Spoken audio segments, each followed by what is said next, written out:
Stocks hold firm in range trade at the start of a truncated week. Utilities and energy gain while metals and auto slip in trade. NTPC gains after board approves an over 17,600 crore investment in a super thermal power project. BHEL, the sole bidder, is to build the plant, also jumps in trade. Realtors make hay on strong demand. Godrej Property inks a pact to launch a 5,000 crore rupee project. Signature Global scores record project sales of 3,600 crore rupees and ups its full-year guidance, while Brigade brings a new project to the market.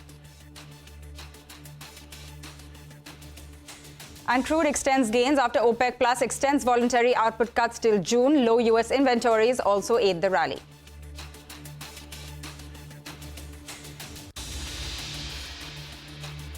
Good morning and welcome to Business Lunch. So clearly for the markets, like we've been pointing out, ever since the morning, it's been quite quiet, but it's quiet at very high levels. So it's 22,400. That's exactly where we are at right now, just around 0.1% higher. So there's really not too much of a move that you're seeing right now. But what's doing better is the mid-cap index. When we started things off, the mid-cap index was a little bit lower actually right at the start of the trading session. It seems to have moved up right now, so around a 130-point gain in terms of what's going on with the mid-cap index. I do want to point out that the small caps are in the red, so that is down around 100 points right now, which is why the advanced decline is still very much in favor of the decline. So you have a 1:2 advanced decline right now, around 800 stocks advancing for around 1,600, which are in the red right now.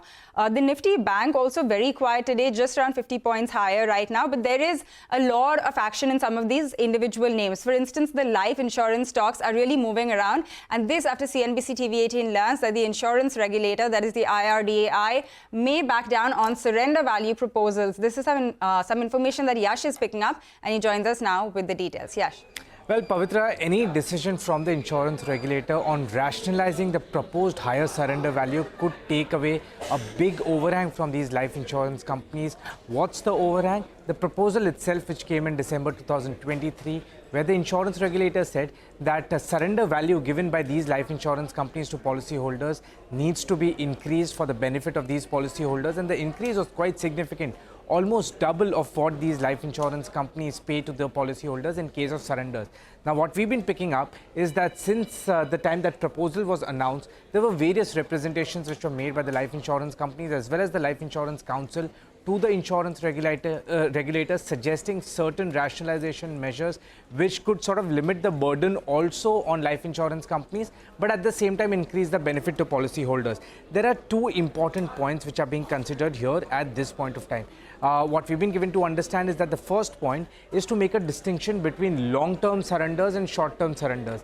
Under that, life insurance companies have suggested, and the insurance regulator is considering the point of keeping the same surrender value as what stands today on policies which get surrendered before 5 years, but increasing the surrender value on policies which get surrendered post 5 years. So which means the policies which are surrendered post 5 years get higher surrender value benefit those policyholders, but it remains the same for the policies surrendered under 5 years. This solves two problems. One is the problem of ALM mismatch for life insurance companies.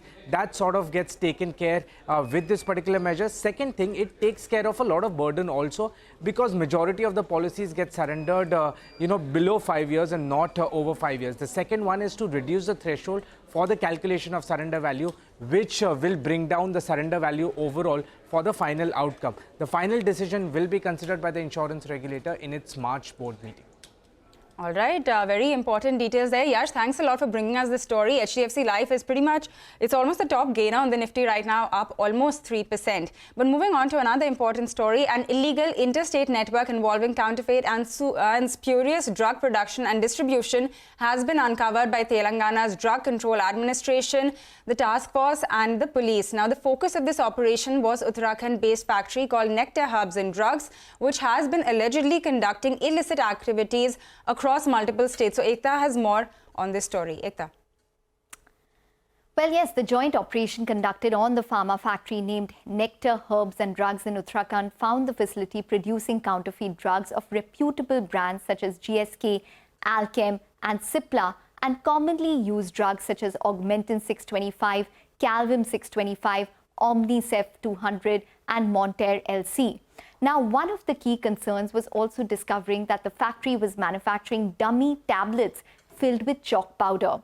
The officials discovered over 38,000 counterfeit tablets of antibiotic Omnicef O and around 60 kgs of orange-colored tablets, amongst other materials seized in terms of stocks worth around 44.3 lakh.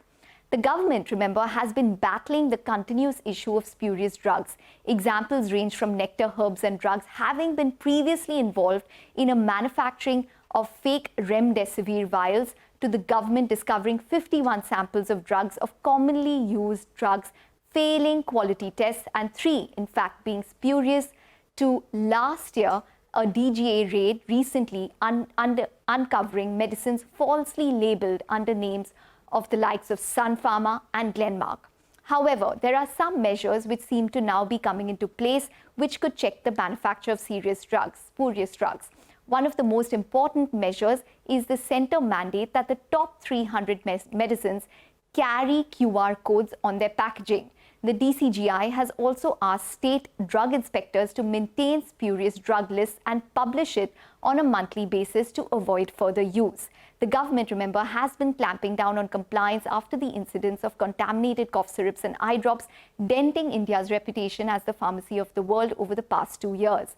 Over the past 1 year, for example, the government has cancelled the licenses of 64 pharma companies, while 17 drug testing labs have been asked to shut down for non-compliance, and they have also tightened export norms requiring cough manufacturers to undergo government lab testing before shipping. The government, which is aiming to regulate around 10,500 manufacturing units in the country, of which 8,500 are around MSME, is also aiming for a new legislation which will have a common registry with information about the industry and its manufacturing capacity. This will allow the centre to have more control and information, as drug manufacturing and approvals can be a state subject. All right, Ekta, thanks a lot for taking us through all of the details on this story. We'll, of course, keep bringing you any more updates or news that comes through on this front. But staying with the pharma sector, the Department of Pharmaceuticals recently announced 40 new Greenfield projects. We spoke to Aranish Chawla, who's the pharma secretary, and asked him about the roadmap that he sees for all of these projects. Listen in. We had successfully approved 33 bulk drugs. Out of them, 22 bulk drug plants were inaugurated today by the Honorable Minister. 11 bulk drugs are work in progress. Their plants are under construction, and they will be completed over the next 1 year. Similarly, we have approved nearly 130 medical devices. Of them, about 40 medical devices, their production started today. And the remaining plants are under construction. They'll come up in the next 1 year or so. We will continue to support the meditech industry even beyond the PLI.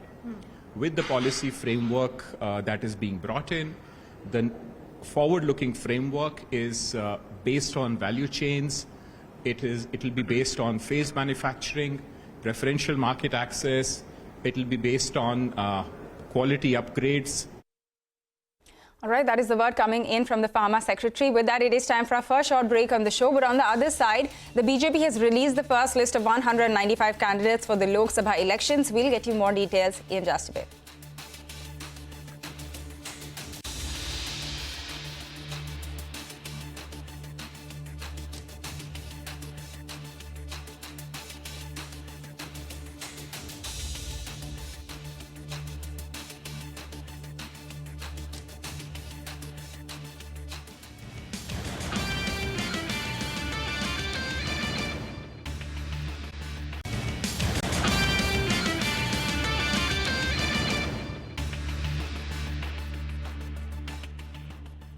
Welcome back. Now, the Supreme Court has overturned the 1998 verdict granting immunity to MPs and MLAs from bribery charges related to the votes in the Parliament and Legislative Assemblies. Ashmit joins us with all of the details on this. Ashmit, take us through the verdict. Well, a landmark judgment coming in from the Supreme Court. The question whether or not MPs and MLAs enjoy immunity, even if they accept bribes for casting their votes or making speeches in the Parliament or the state assemblies, that question has been answered unanimously by the 7-judge bench of the Apex Court, the Supreme Court, giving a big no. There is no immunity from criminal prosecution in case of MPs and MLAs accepting bribes. And not just that, the Supreme Court clarifying that they can also be charged and acted against under the Prevention of Corruption Act. Very clear words coming in from the Apex Court. Today's judgment of the Apex Court seeks to undo the 25-year-old judgment of the Apex Court in 1998, which had granted this protection to MPs and MLAs under Article 105 and 194. The Supreme Court today, however, differing with that judgment, making it very clear that this is not in keeping with our constitutional ideals, this is not in keeping with probity in public life, that this cannot be permitted. MPs and MLAs do not have unchecked parliamentary privilege. This is certainly not a case of parliamentary privilege which can be allowed in case of corruption, accepting money, in case of quid pro quo. The Supreme Court also holding that this can be vastly damaging for a functioning parliamentary democracy, and that such principles of immunity are not sustainable in light of our constitutional ideals. So a strong message being sent out here by the Apex Court: no immunity to MPs and MLAs from criminal prosecutions in cases of bribery. All right, Ashmit, thanks a lot for that. Like you said, landmark judgment really today. But with that, it is time for a short break. On the other side, like we told you, the BJP has released the first list of 195 candidates for the Lok Sabha election. So we're going to fill you in with all of the details on the other side.